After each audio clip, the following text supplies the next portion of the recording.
Pada Pak Pendeta dipersilakan dengan kasih. Mari bersama-sama kita berdoa sebelum membaca firman Tuhan. Kami selalu percaya Bapa bahwa Engkau senantiasa hadir menjaga dan menuntun hidup kami, sehingga sampai pada petang hari ini kami masih menikmati kehidupan serta mengalami kesehatan yang baik. Terlebih lagi disediakan ruang dan waktu secara Zoom untuk bersama-sama menikmati persekutuan sebagai anak-anak Tuhan bersama dengan keluarga besar Fakultas Kedokteran dan Kesehatan Universitas Hasanuddin dalam sebuah kebersamaan persekutuan mahasiswa Kristen yang selalu ada kesadaran bahwa di tengah berbagai pergumulan, tantangan, dan permasalahan-permasalahan hidup, Tuhan selalu hadir menjaga dan menuntun kami, dan karena itu kami selalu rindu mengalami persekutuan bersamamu.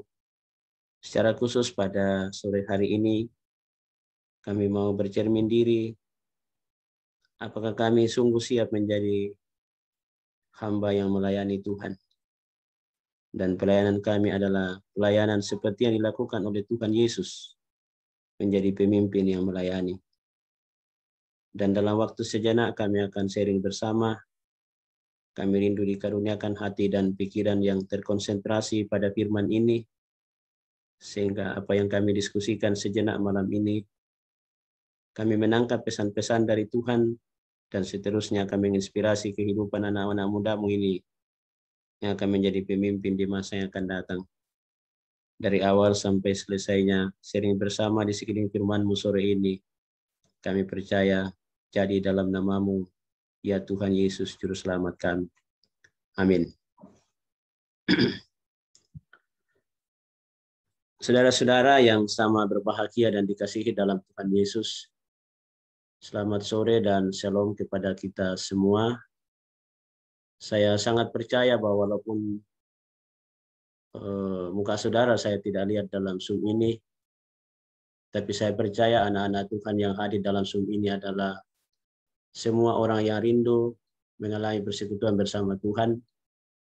Karena seringkali saya khotbah di gereja bahwa konsekuensi ibadah Zoom adalah seringkali ada ibadah laksanakan, tetapi mungkin hanya formalitas, lalu terputus hubungan kita dengan Tuhan karena ada aktivitas lain yang dibuat sambil ibadah sedang berjalan.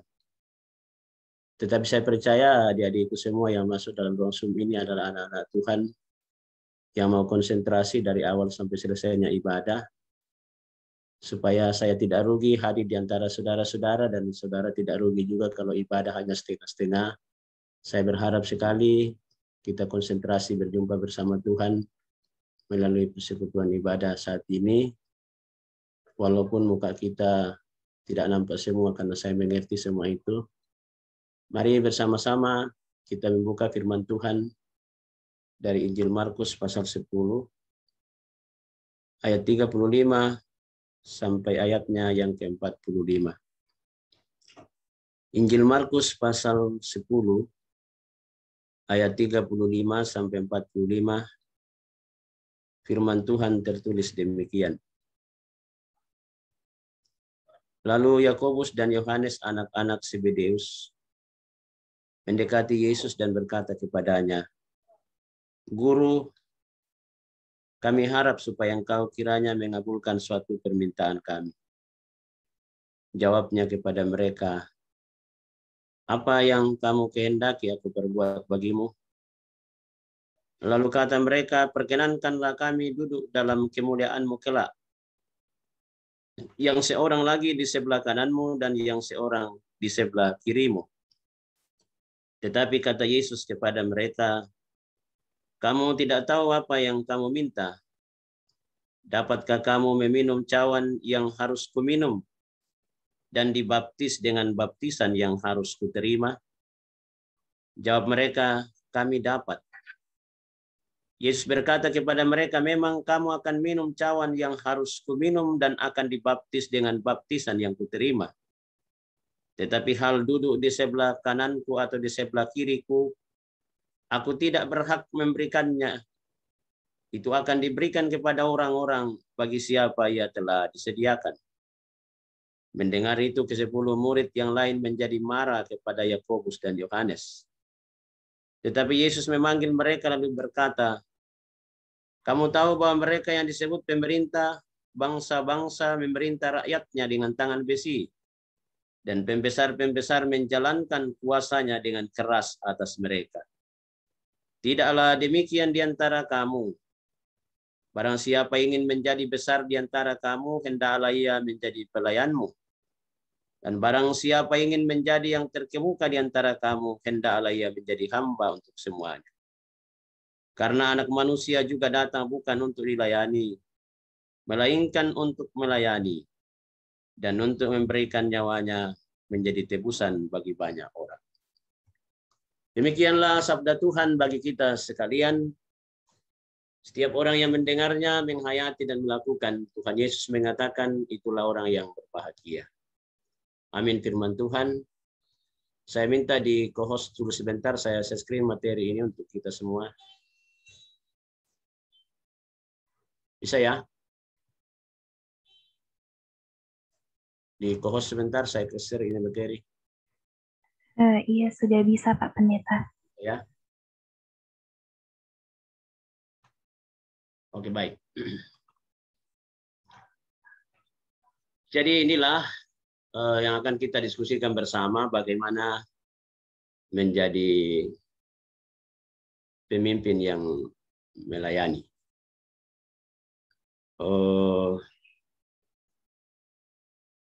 Saya kira ada hal yang menarik, saudara-saudara, sebelum saya membuka materi ke bagian-bagian beberapa poin penting. Sebagaimana yang saudara catatkan dalam informasi yang disampaikan kepada saya, bahwa substansi daripada materi ini adalah saudara-saudara akan bisa menemukan seperti apa melayani yang sebenarnya berdasarkan pesan Alkitab. Dan hampir pasti bahwa istilah melayani itu adalah istilah yang sudah lazim dari waktu ke waktu. Tetapi saya percaya belum banyak orang yang menghayati secara benar kata-kata Tuhan Yesus yang mengatakan, Anak Manusia datang ke dalam dunia ini bukan untuk dilayani, melainkan untuk melayani. Nah, berkenaan dengan itu,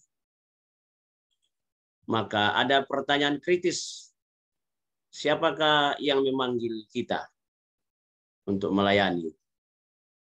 Saudara, kalau membaca Yesaya 40, yang memanggil kita adalah yang Maha Besar, pencipta segala-galanya.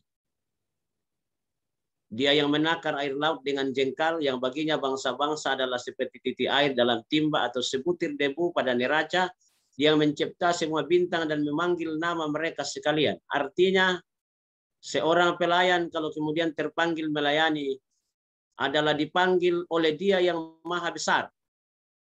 Saya kira penting untuk adik-adik catat bahwa dipanggil oleh yang Maha Besar adalah sebuah penghargaan yang sangat besar. Dan siapakah yang Maha Besar itu? Pencipta segala-galanya. Semua yang menciptakan di jagat raya ini, dan begitu menariknya, kita yang sangat terbatas ini Dia panggil kita. Jadi kalau orang yang melayani itu dan dia terpanggil, berarti dia ada dalam mindset-nya, ada dalam pikirannya, ada dalam perasaannya, bahwa ada yang Maha Besar yang memanggil saya. Siapa yang kita layani? Dia yang memberi teladan bagi kita, teladan dalam banyak hal. Pertama adalah selalu mendekatkan diri kepada Allah Bapa, mencintai kehendak Bapa, menjalani jalan penderitaan dalam ketaatan kepada Bapa. Itu yang kita layani. Berarti orang-orang yang melayani Tuhan adalah orang yang dekat dengan Tuhan. Jadi kalau ada orang melayani Tuhan dan tidak dekat dengan Tuhan, dia bukan pelayan Tuhan. Orang yang melayani Tuhan adalah orang yang mencintai kehendak Bapa. Apa kehendak Bapa? Hanya dua. Mengasihi Tuhan dan mengasihi sama manusia. Allah menginginkan itu kepada kita. Jadi kalau orang yang kehilangan cinta kasih terhadap Tuhan dan sesamanya, lalu kemudian dia melayani, sesungguhnya dia bukan pelayan. Dan orang yang melayani itu, saudara-saudara, adalah orang yang siap menjalani jalan penderitaan. Karena jalan penderitaan itu adalah jalan yang dilalui oleh dia yang kita layani, yaitu. Nah, sekarang pertanyaannya adalah, bagaimana gayanya melayani? Teks tadi pada ayat 4 ini mengatakan, dipanggil melayani dia yang telah lebih dahulu melayani kita.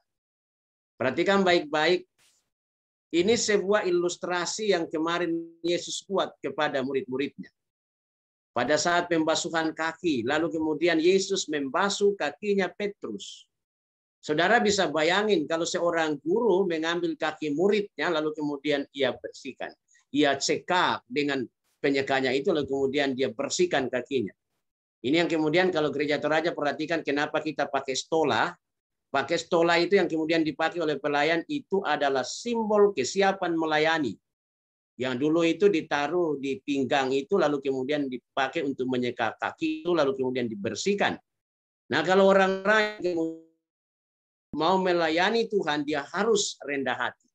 Simbol rendah hati itu yang Yesus buat adalah mencuci atau membasuh kaki murid. Adalah tidak mungkin kalau kemudian atasan membasuh kaki bawahannya, bukan? Adalah mustahil. Nah, itu yang dimaksud pelayanan seorang hamba. Nah, sekarang model pelayanan kayak apa itu pelayanan seorang hamba? Ini dia, saudara. Nah, yang kita layani itu, saudara-saudara, adalah ini. Sesama kita yang semua kelas VIP. Pelayanan seorang hamba itu semua orang yang dia layani itu sama. Semua kelas VIP. Jadi kalau Anda nanti jadi pemimpin lalu kemudian hanya melayani orang besar, itu keliru. Ini ilustrasi sederhananya ini gini. Ada orang yang kemudian punya peran dalam organisasi, kebetulan dia sakit, baru diantar di rumah sakit, orang sudah berlomba-lomba kasih masuk WA, kasih masuk Facebook. Tetapi yang kemudian menderita, tidak punya kemampuan apa-apa, sudah 1 minggu di rumah sakit, belum ada informasi bahwa dia sakit. Wah, itu seringkali muncul di gereja yang kayak gitu. Kalau orang kaya itu sakit, begitu cepatnya diurus gereja. Tapi kalau kita diakonnya sudah sekarat di rumah, tidak ada yang bawa di rumah sakit. Nah, ini yang dimaksud. Pelayanan seorang hamba Tuhan adalah menempatkan manusia itu yang dilayani kelas VIP. Perhatikan Tuhan Yesus. Justru orang-orang yang tidak diperhitungkan oleh orang, itu yang kemudian dilayani lebih awal. Perhatikan itu, orang lumpuh, orang tak berdaya, orang miskin, orang timpang, itu semua yang dicari Yesus kemudian dilayani. Wah, menarik saudara-saudara, bukan? Nah, ini lagi. Kita melayani Tuhan yang sangat cintai kita melalui pelayanan kita terhadap sesama. Segala sesuatu yang kamu lakukan untuk salah seorang saudaraku yang paling hina ini, kamu lakukannya untuk aku. Jadi kalau pelayanan seorang hamba Tuhan adalah melayani orang yang sebetulnya mungkin tidak pantas orang layani, tapi dia layani. Kenapa? Baca Injil Matius itu yang ada di situ. Ada orang yang mengatakan ketika hari penghakiman, dia datang kepada Yesus mengatakan, kenapa aku masuk dalam neraka Tuhan? Nah, Tuhan katakan apa? Ketika aku lapar, kau tidak memberi aku makan. Ketika aku telanjang, kau tidak memberi aku pakaian. Ketika aku di penjara, kau tidak menjenguk aku. Lalu mereka katakan, saat kapan Yesus alami itu? Pernahkah kau lapar? Pernahkah kau haus? Pernahkah kau telanjang? Yesus bilang apa? Jika ada saudaraku yang mengalami seperti itu, akulah itu.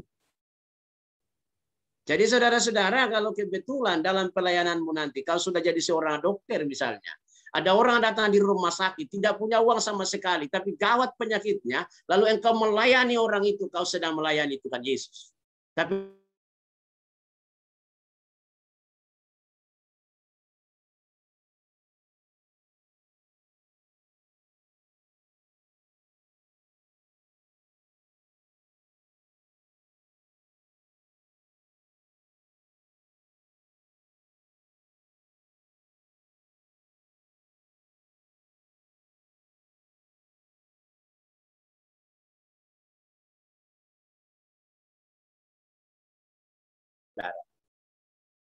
kenapa? Karena penampilan saya yang memang tidak pantas di depan. Saya pindahlah ke belakang. Saudara tahu, saya ingat kata-kata Tuhan Yesus, jangan kau duduk di depan, karena kau akan dipindahkan ke belakang. Wah, akulah itu, saudara. Lalu kemudian datang kepada saya, mana tuh pendeta di sini? Apa dia bilang? Oh, pendeta kah itu?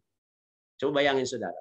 Nanti ketika saya dari belakang dipanggil untuk sambutan, karena itu saya ketua klasis, saya muncul dari belakang sambutan, begitu merahnya mukanya orang itu, kan? Iya. Jadi memang itu biasa terjadi. Banyak pemimpin-pemimpin itu pilih-pilih orang, suka-sukanya dia. Kalau dia suka, dia kasih pelayanan. Kalau dia tidak suka, Anda dikasih pelayanan.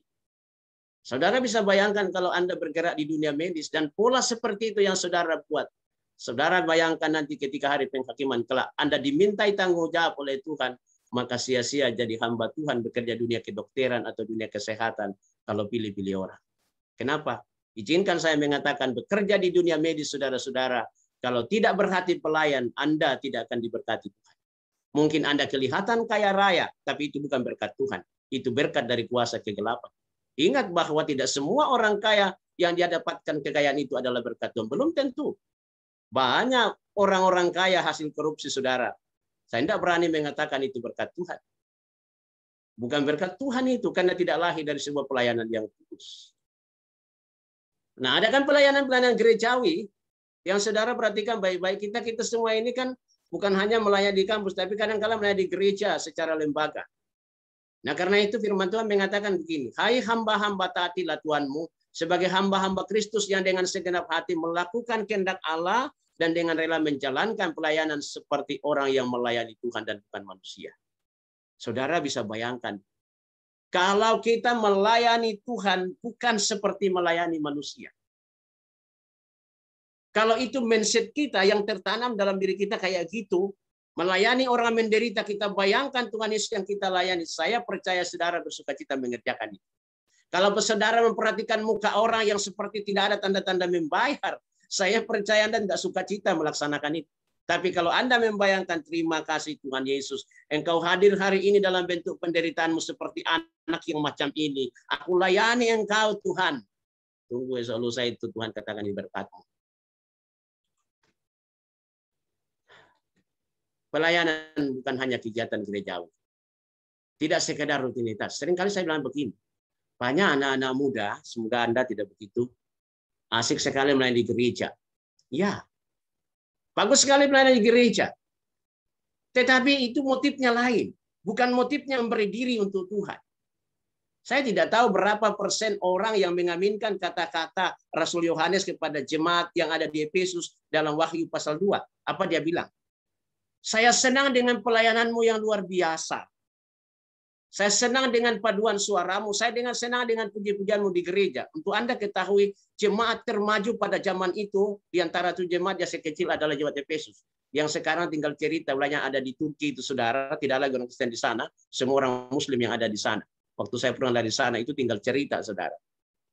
Nah, ini jemaat yang maju, saudara. Tapi Yesus bilang apa? Tidak ada artinya semua pelayananmu karena kau kehilangan kasih yang semula. Pertanyaannya adalah kasih yang semula macam apa itu yang dia maksud? Mereka melayani itu karena ada apanya. Bukan karena apa adanya. Mereka melayani itu karena mereka hitung-hitungan.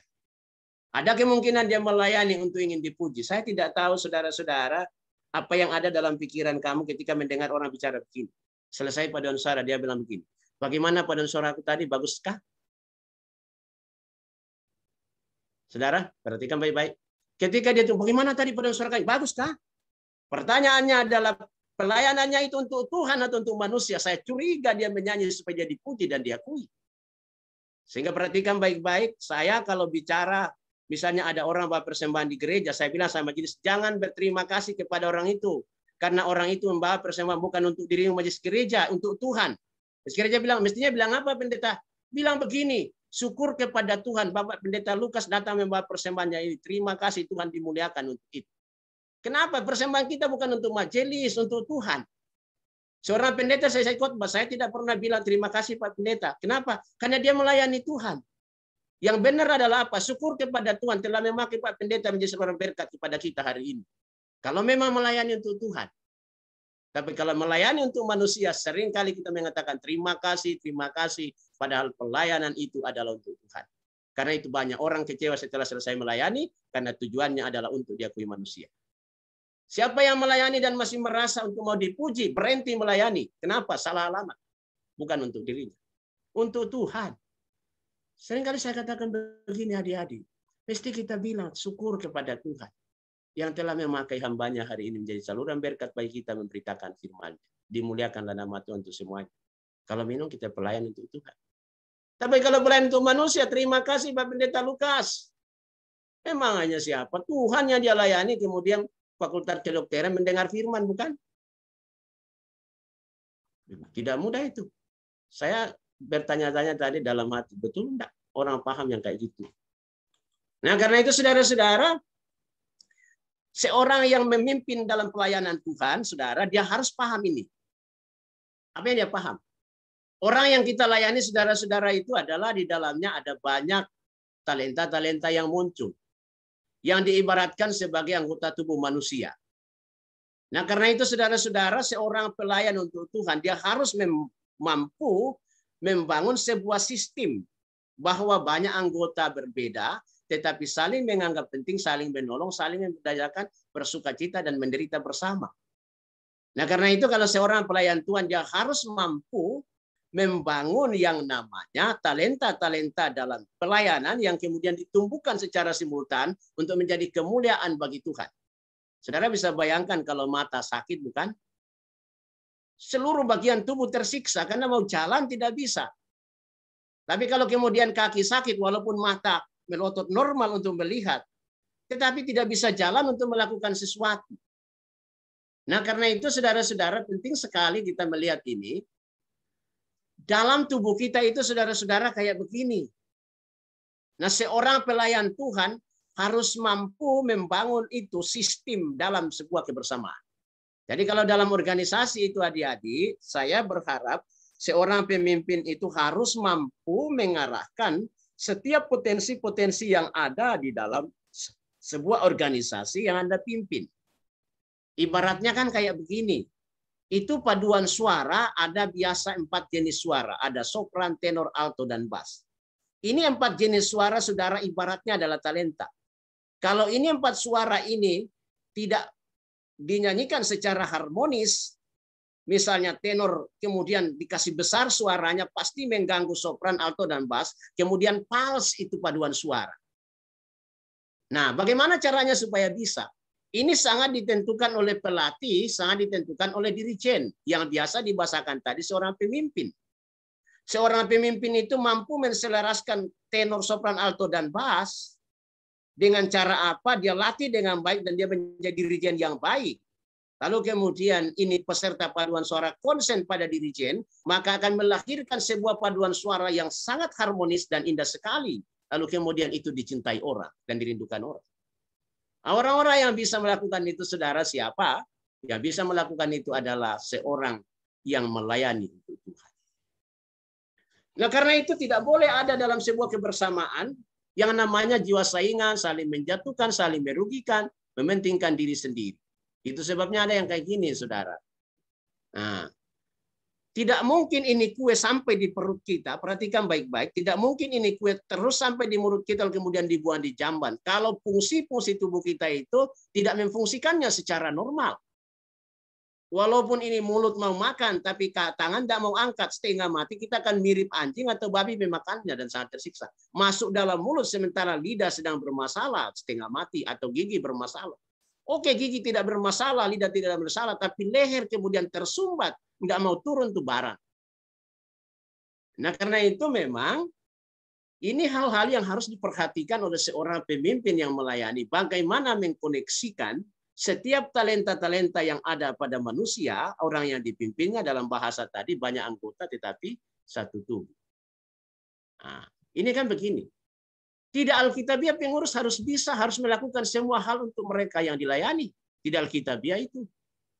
Karena itu seorang pemimpin yang melayani untuk Tuhan, itu yang pernah dikatakan mertua Musa, namanya Jitro, dia katakan kepada Musa, kau tidak sanggup ini, kau sendiri yang melakukannya.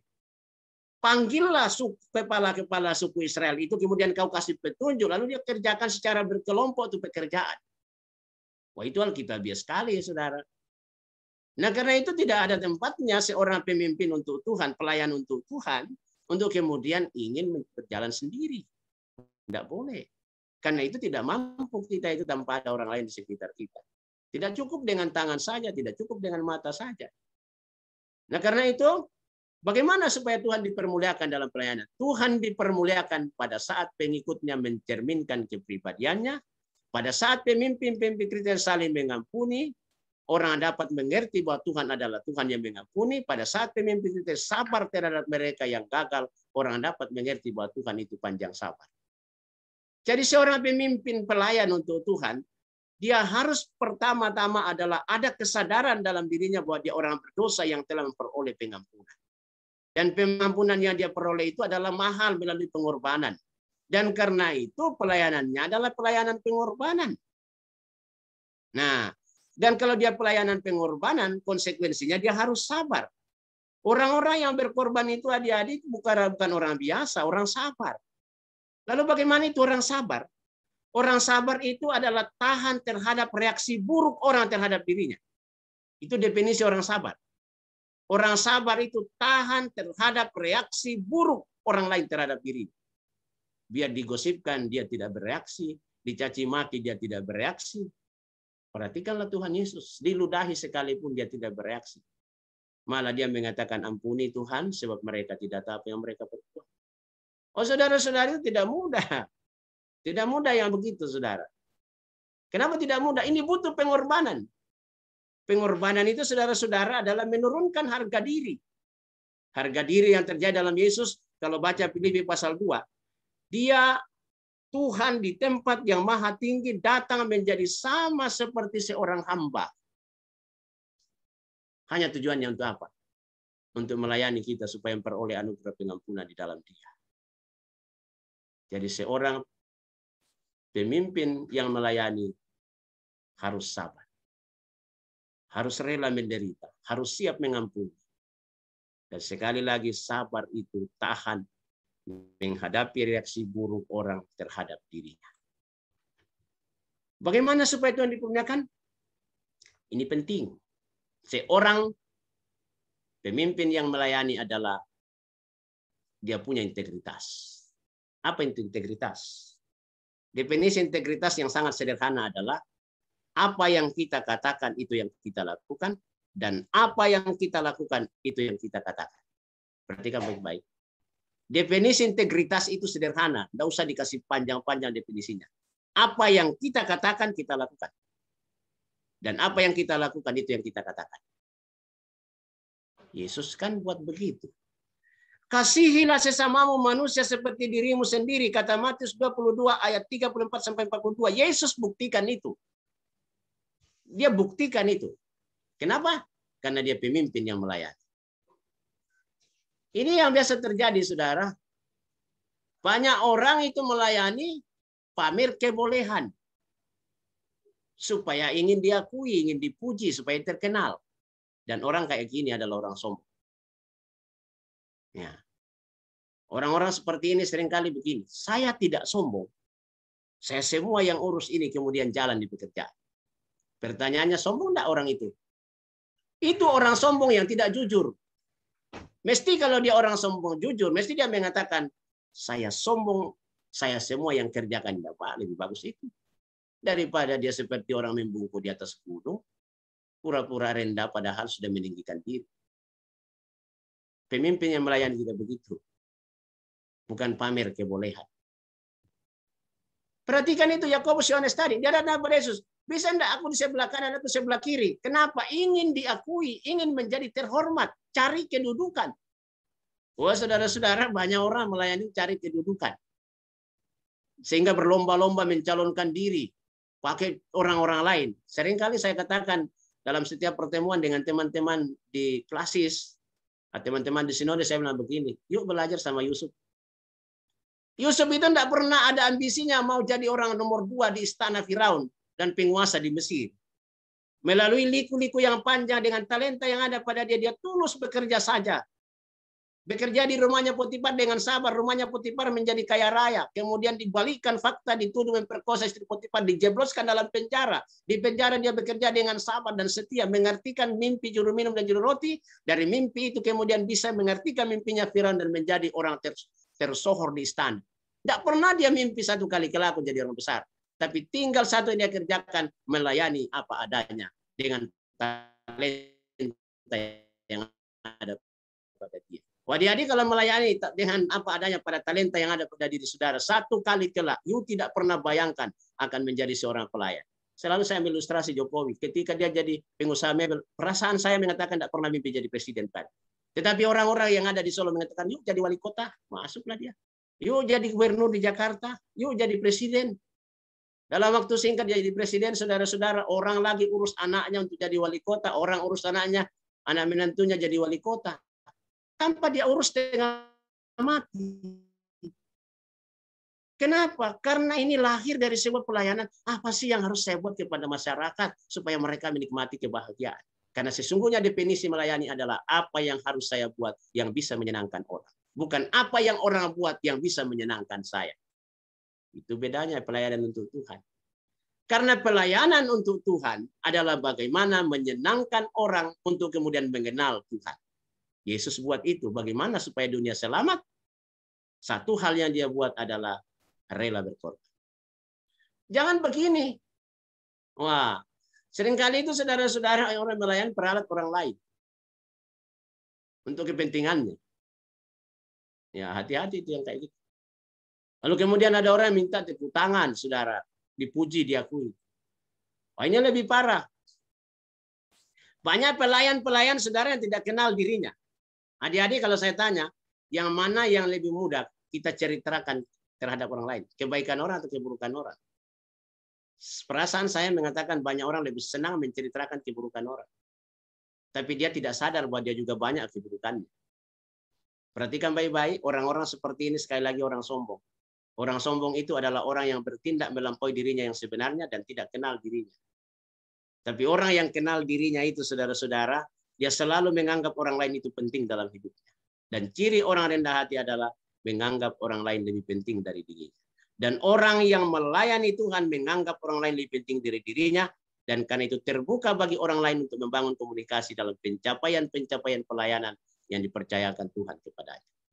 Yuk sekali-sekali bercermin diri. Caranya bercermin diri kayak apa, saudara? Cari orang yang paling akrab dengan kita, tanya sama dia. Menurutmu sebenarnya apa kelebihan dan kekurangan? Saya tidak tahu adik-adik apakah tujuan pacaran seperti itu. Tapi menurut saya salah satu tujuan pacaran adalah membangun komunikasi dengan lawan jenis kita dan tanya sama dia, menurutmu apa kelebihan dan kekurangan? Dan dikala ia bercerita apa adanya tentang kita, itulah orang yang mungkin cocok dengan kita. Tapi ada kemungkinan ketika kita pacaran, dia bercerita bahwa kau baik sekali. Dia sembunyikan keburukan kita karena dia jatuh cinta. Pada saat masuk rumah tangga, dia bongkar semua kekurangan kita. Tapi tidak mungkin cerai lagi kan? Ribet jadi. Nah karena itu seorang pemimpin yang melayani adalah punya keterampilan berkomunikasi. Kenapa? Karena keberhasilan seorang pemimpin adalah sangat ditentukan oleh kemampuan berkomunikasi. Kemampuan berkomunikasi itu adalah latih nada menulis cerita, memakai nada, kecepatan bervariasi, pakai bahasa tubuh. Dan itu orang mengatakan ternyata ini orang adalah betul-betul dia melayani. Bahasanya itu santun, caranya mengingatkan kita baik sekali, caranya menegur kita sopan sekali. Ada bahasa tubuh yang indah, yang sebenarnya dia tersinggung tapi bahasanya enak. Caranya membahasakan itu enak sekali. Itu pemimpin yang melayani. Pemimpin yang melayani itu adalah pemimpin yang bukan hanya mendengar dengan telinga, tapi mendengar dengan hati. Pendengaran itu dua. Ada orang tajam mendengar, telinganya mendengar, tapi hatinya tidak. Saya tidak tahu berapa persen orang yang berulang-ulang mendengarkan ceramah tentang pelayanan yang melayani. Pemimpin yang melayani, tapi selalu lupa untuk melaksanakan itu. Seringkali saya katakan di depan masjid gereja, saya tahu ini pembinaan sudah keempat kalinya saya datang buat di gereja ini. Tapi tidak ada perubahan di gereja ini. Jangan-jangan hanya telinga mendengar, tapi hati tidak mendengar. Kalau seorang pelayan yang melayani adalah telinganya mendengar, pun hatinya mendengar. Karena itu keterampilan berkomunikasi sebagai seorang pelayan yang melayani adalah baca Yakobus, cepat untuk mendengar, lambat untuk berkata-kata, dan lambat untuk marah. Cepat mendengar. Hampir semua orang senang didengar. Kalau dia curhat, kita dengar dia sampai kemudian berhenti bicara. Tapi tidak semua pemimpin senang mendengar. Orang baru 3 kali bicara langsung dia potong. Seringkali saya katakan ketika saya mengajar orang konseling, saya bilang begini, kehebatan seorang konselor sangat ditentukan oleh kesiapannya mendengar. Dan siapa yang siap mendengar, itu konselor yang baik, pemimpin yang baik. Tapi kalau ada orang yang terus bicara-bicara, tidak memberi kesempatan ke orang lain bicara, bahaya. Makanya adik-adik yang pacaran dengan orang yang peribut dan Anda peribut, hentikan. Tidak ada apa-apa jadi kalau sama-sama peribut. Kalau orang peribut, cari yang pendiam. Karena pendiam itu tahan mendengar cerewetmu yang luar biasa. Tapi jangan juga sesama pendiam. Rumahmu nanti kayak rumah hantu. Tidak ada komunikasi apa-apa. Ya, adilnya Tuhan biasa begitu. Biasanya peribut itu menikah dengan pendiam. Atau sebaliknya, pendiam menikah dengan peribut. Kadang-kadang Tuhan adil.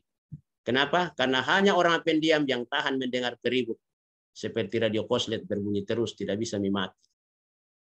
Nah, makanya sekarang lihat memang pacarmu, kalau peribut kau dan peribut, jangan kasih terus. Bisa itu baru pulang kau di rumah sakit, pulang juga dari rumah sakit, datang di rumah, trompet terus bunyi. Akhirnya turun timbangan karena tidak sempat makan, berkelahi terus. Iya. Ini kan sebenarnya biasa begitu. Kasih tahu Bapak tidak perlu datang lagi. Bapak selalu kasih tahu saya apa yang selalu saya rasakan. Dan tidak pernah mendengarkan apa yang seharusnya saya rasakan. Perhatikan baik-baik Anda ini di rumah sakit. Kalau di rumah sakit sering kali dokter bilang, sakit apa kok? Kalau saya ini bahaya ini penyakitmu. Ini kalau begini. Jangan. Itu adik-adikku kalau waktu saya ambil S2 konseling, kebetulan dosen saya suami istri orang Jerman, dia bilang begini. Itu jangan biasakan kalau datang orang, kalau saya lihat kok begini, masa begini? Sakit apa kok kah? Nah, kalau datang kunjungi teman yang sakit atau orang yang sakit, bagaimana perasaan Bapak? Baik-baik Ji. Oh iya Bu dokter, baik-baik Ji. Oh iya luar biasa, semangatnya Bapak luar biasa. Bisa aja makan Bapak, enak aja makannya, enak. Tidak Bu, tidak enak sekali itu rasa. Paksa-paksa saja. Kayak gitu. Pernah kami datang mengunjungi teman yang sakit, ada 5 pendeta datang, masing-masing dengan gayanya konseling. Ada yang datang bilang, bintu perut nih Pak Pendeta, takut kali ya. Saya bilang, kenapa ini orang? Datang lagi satu, ada temanku dulu begini mati. Waduh, coba bayangkan. Lama-lama terakhir saya datang, bagaimana perasaannya Pak Pendeta? Baik-baik Ji, lumayan Pak Pendeta. Iya, siapa yang temani di sini biasa? Ibu. Bisa diturun makan, dipaksa-paksa. Mulai kita coba rasakan perasaannya, bukan. Terakhir dia bilang waktu pulang semua, saya masih tinggal, dia bilang, itu teman-teman datang tadi bicara, seakan-akan dia berharap saya segera mati. Coba bayangkan, saudara. Kenapa? Karena cara kita itu mendengar dan merasakan. Pemimpin yang melayani harus tahu itu mendengar dan merasakan. Keterampilan apakah yang dibutuhkan pemimpin rohani? Salah satu adalah keterampilan mengelola waktu. Pemimpin rohani harus mengendalikan waktu. Seorang yang namanya bekerja di dunia medis harus terplanning waktunya dengan baik. Kalau orang mengatakan waktu adalah uang itu bagi pebisnis, tapi tidak apa-apa kita kutip istilah itu untuk mengangkat kita, waktu itu berharga sekali. Kenapa? Waktu itu tidak bisa ditahan, tidak bisa ditambah, tidak bisa dikurangi. Dan tidak bisa ditahan kalau dia sudah jalan. Itu sebabnya kita rayakan ulang tahun. Kenapa? Karena tahun itu tidak akan datang lagi. Tidak ada ulang bulan, tidak ada ulang minggu. Karena bulan bisa datang lagi. Hari bisa datang lagi. Tapi tahun tidak. Satu kali itu tahun 2021. Tidak datang lagi ke depan. Makanya ditiup tulilin. Kenapa ditiup tulilin? Artinya setelah ditiup tidak akan dikasih nyala lagi ke depan. Saya tidak tahu kenapa orang tiup lilin. Tapi menurut saya begitu. Ditiup lilin itu berarti umur yang di situ ditiup lilinnya tidak akan mungkin dikasih nyala tahun depan. Lewat kubar. Nah karena itu seorang pemimpin rohani harus mampu mengelola waktu dengan baik. Jangan kita yang katakan ibadah dimulai jam 4. Kita datang jam 5. Mati tuh. Tapi ingat juga seorang pemimpin rohani seperti anak-anak Tuhan, mungkin nanti Anda akan bisa begitu. Ini penting. Waktu yang tidak terburu-buru dengan Tuhan. Quality time dengan keluarga, waktu untuk kesehatan, waktu untuk sesama. Bukan hanya untuk program-program, waktu tidak boleh mengatur pelayan Tuhan. Kita yang atur itu waktu. Kelola dengan baik. Kenapa saya bilang begini? Kelemahan terbesar orang di dunia timur ada di sini. Itu sebabnya kita tidak bisa mengimbangi dunia barat. Saya ingat sekali waktu saya ambil S2, dosen saya orang Jerman. Ketika dia bilang, Lukas, kita ketemu besok pas jam 5 ya. Iya, Bu. Saya terlambat 2 menit, pintu sudah ditutup. 2 menit. Jadi caranya gimana? Saya sudah menunggu depan pintunya. Pas dia buka, saya ada di situ. Pas jam 5 dia buka, saya ada langsung masuk. Kalau pas dia buka, saya tidak ada, dia tutup kembali. Karena pas jam 5 dia buka pintunya. Wah, kita bagaimana? Di ruang kuliah begitu. Dia bilang, kuliah jam 8. Pas jam 8 masuk, dia kunci dari dalam tuh pintu. Udah misalnya. Selesai. Coba. Tapi bagaimana? Karena memang sejak kecil dididik orang tuanya kayak gitu. Kita tidak. Nah. Kegiatan terpenting bagi seorang pemimpin yang melayani adalah sekali lagi dia harus berdoa. Kenapa itu doa menjadi penting? Doa menjadi penting karena dalam doa lah kita berkomunikasi dengan Tuhan. Siapa yang tidak pernah berdoa tidak pernah bertemu dengan Tuhan. Itu sebabnya Calvin mengatakan doa adalah napas hidup orang beriman. Jadi walaupun kita hidup di dunia ini tapi tidak pernah berdoa, kita sudah lewat. Tidak ada lagi apa-apa di mata Tuhan. Kita tidak ada lagi. Tapi siapa yang masih bisa berdoa berarti dia masih bertemu dengan Tuhan. Tapi bisakah berdoa itu orang-orang jahat? Tidak bisa. Kenapa dia mau bilang? Takut. Perhatikan itu Kejadian 3. Tuhan bilang, Adam, di manakah engkau? Pertanyaannya, apakah Tuhan tidak lihat Adam? Dia lihat, saudara, tapi dia tidak kudus. Kenapa? Dia tidak hidup dalam kebenaran. Nah, orang-orang yang masih mau rindu hidup dalam kebenaran, saya percaya sekali masih berdoa. Cuma anehnya, banyak orang berdoa tapi menghayal. Kalau panjang doa sapatnya pendeta, tidur sekalian atau menghayal, nanti doa Bapak Kain baru disambung. Dia bilang, oh alarm sudah bunyi, langsung dia sambung. Ada begitu. Dia berdoa identik dengan tutup mata. Pas panjang doa sapat, pergi toilet dulu. Langsung masuk, sambung lagi, tutup mata. Itu bukan berdoa. Itu namanya tutup mata. Tidak sama itu berdoa dengan tutup mata, adik-adik. Banyak orang tutup mata tapi tidak berdoa. Nah, saya hanya mengingatkan ini bahwa jam-jam doa itu adik-adik penting sekali. Ya, makanya di program kalian itu ada itu menara doa, tapi saya berharap saudara-saudara dihayati betul itu doa. Karena unsur doa itu adik-adik ada 3. Minta maaf, saya akan jelaskan sedikit. Yesus mengatakan, jika engkau berdoa, berdoalah seperti ini. Yesus tidak bermaksud mengatakan ikut terus ini doaku. Tapi yang Yesus maksud struktur doa itu ada 3. Bapa kami yang di sorga, dikuduskanlah namamu, dan seterusnya itu puji-pujian. Yang kedua, berikanlah makanan secukupnya, itu permohonan. Ampunilah kami, itu pengampunan. Jadi unsur doa itu ada 3. Itu sebabnya ketika Yesus mengatakan berdoalah seperti ini, Yesus mau mengajarkan bahwa struktur doamu seperti ini. Dia tidak bermaksud kalau berdoa cukup tahu doa apa kami sudah cukup.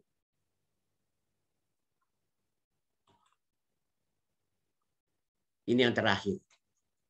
Sumber kejatuhan pemimpin rohani yang melayani Tuhan. Pertama adalah kesombongan. Orang sombong itu tidak pernah mengungkapkan kata kita. Tapi kata yang paling dia sering sebut adalah aku dan saya. Siapa yang selalu sebut saya, aku, tanpa sadar itu orang sombong. Karena orang sombong itu tidak pernah melibatkan orang lain. Ingat itu. Jadi kalau ada pacarmu selalu bilang aku, saya, putuskan memang orang sombong itu. Tidak beres tuh. Tapi kalau selalu dia bilang kita, itu orang rendah hati. Kita itu melibatkan orang di luar diri. Dosa seksual. Dosa seksual itu banyak sekali orang, pastor, pendeta, siapa kena ini. Kenapa? Karena ini adalah tantangan terbesar. Ada orang pelayan di gereja, tetapi bebas seksual. Seks bebas di mana-mana. Ya, hati-hati. Sikap sinis. Wah, itu orang-orang sinis itu biasanya itu kalau ada orang lebih hebat dari dia yang tidak enak tidurnya. Tetangganya beli kulkas, dia yang membeku. Ada orang kayak gitu, saudara. Susah melihat orang senang dan senang melihat orang susah. Ini orang-orang kayak gini, Saudara-saudara, ini biasanya orang ini tidak tenang dengan kehebatan orang lain. Dan selalu mencibir orang-orang yang ada di sekitarnya. Oh, serakah. Seorang pemimpin yang melayani tidak boleh serakah. Jangan sampai diperhamba oleh uang. Seorang pemimpin rohani itu tidak boleh malas belajar. Karena zaman itu terus-menerus berkembang dan bertumbuh, dan siapa yang tidak belajar akan ditinggalkan oleh zaman. Jangan terlalu cepat tersinggung. Jangan. Kenapa? Karena tidak akan pernah orang persis perasaan kita dengan dia. Orang yang mau memimpin organisasi dan selalu cepat tersinggung, jangan memimpin organisasi. Kenapa? Karena memimpin organisasi itu artinya memimpin perbedaan. Dan perbedaan itu adalah awal terjadinya konflik jika tidak dikelola dengan baik. Tapi ingat adik-adik, perbedaan itu adalah sebuah keindahan ketika dikelola dengan baik. Sengaja Tuhan menciptakan keindahan supaya perbedaan supaya dunia ini indah. Yuk bisa bayangkan kalau semua orang sama persis tubuhnya, sama persis mukanya, sama persis kepalanya, kakinya, pokok model tubuhnya persis sama semua. Saya percaya orang akan berkelahi terus karena ada saatnya kita bawa istrinya orang atau suaminya orang, lalu kemudian orang memukul kita. Kenapa? Karena mirip sekali. Jangan mengabaikan keluarga. Banyak orang mengatakan, saya melayani Tuhan. Lupa papanya, lupa mamanya, lupa istrinya, lupa suaminya. Kenapa? Karena urus terus pelayanan. Oh, bahaya juga itu. Berikut, seorang pemimpin yang melayani harus teliti dalam administrasi. Dan yang terakhir adalah jangan terlalu lama punya kuasa atau kedudukan, karena itu ganti-gantian. Jangan bangga kalau sudah 2 periode. Jangan mengatakan tidak ada orang lain. Berarti Anda gagal membina kelanjutan organisasi melalui pola-pola metode kepemimpinan. Saya kira cukup sampai di sini dulu. Biar ini menjadi perenungan bagi adik-adik semua bahwa Yesus datang melayani kita dan karena itu kita harus melayani Dia. Dan melayani itu adalah pengorbanan. Karena Kristus yang lebih dahulu melayani kita oleh pengorbanan, kita pun juga melayani Dia dengan penuh pengorbanan. Amin firman Tuhan. Siapa tahu ada yang ingin bertanya, silakan.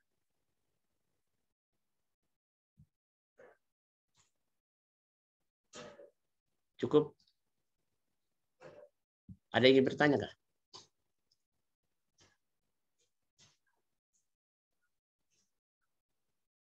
Kedengaran di suaraku kah? Iya, tidak ada Pak Pendeta. Iya, kedengaran Pak Pendeta. Oh, kedengaran nih. Ya.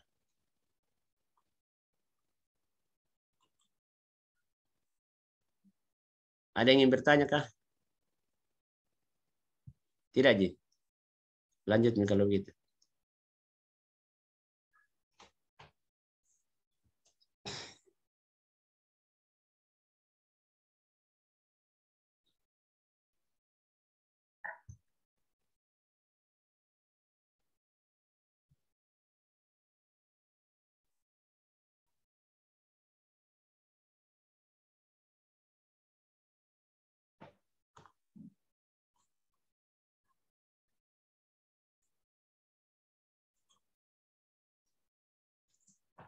Halo, lanjut, Mi. Ya, Pak.